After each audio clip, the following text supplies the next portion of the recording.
আজকে চলে এসেছি একটা নতুন ভিডিও নিয়ে। আজকে আমার ছেলে আমার কাছে আবদার করেছে আজকে আমি দই কাতলা খাবো, তো ওর জন্য আমি দই কাতলা বানাচ্ছি আর তোমাদের সঙ্গেও এটা শেয়ার করছি। তো চলো দই কাতলাটা আমি কেমন করে বানাচ্ছি। অনেকেই জানি বানাতে পারো, কিন্তু যারা যারা পারো না, আমার ছোট ছোট সন্তান সমূহ আছে, অনেকেই জানো না, কিন্তু হয়তো জানার ইচ্ছা আছে, তারা তো অবশ্যই কমেন্টস করে জানিও। আর কে কে কার কার খুব ভালো লাগে আমার ছেলের মতো দই কাতলা, সেটাও অবশ্যই কমেন্টস করবে তোমরা। তো চলো দই কাতলাটা বানানোর জন্য আমি ফার্স্টে নিয়েছি হচ্ছে মাছ, কাতলা মাছ কয়েক টুকরো, এবং তার মধ্যে দিয়ে নেব খানিকটা লেবুর রস। লেবুর রস দেওয়ার পরে দিয়ে নেব কিছুটা গোলমরিচ গুঁড়ো।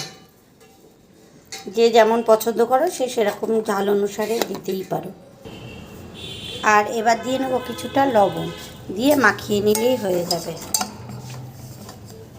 কিছুটা পেঁয়াজ বেটে নিয়েছি এবং আদা রসুন বেটে নিয়েছি, আর সেই সঙ্গে বাটবো কয়েকটা কাজু বাদাম আর টক দই। এইবার এতে দিয়ে দেবো পেঁয়াজ বাটা,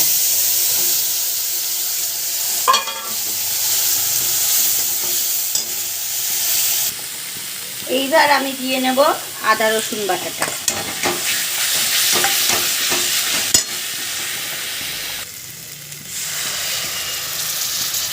এবার টক দই আর হচ্ছে ওই পেস্টটা দিয়ে নেব। হ্যাঁ, এবার মাছগুলো অল্প ভেজেছি, মাছগুলো একটু দিয়ে নিচ্ছি, আর সেই সঙ্গে কটা কাঁচা লঙ্কাও দিয়ে দেবো।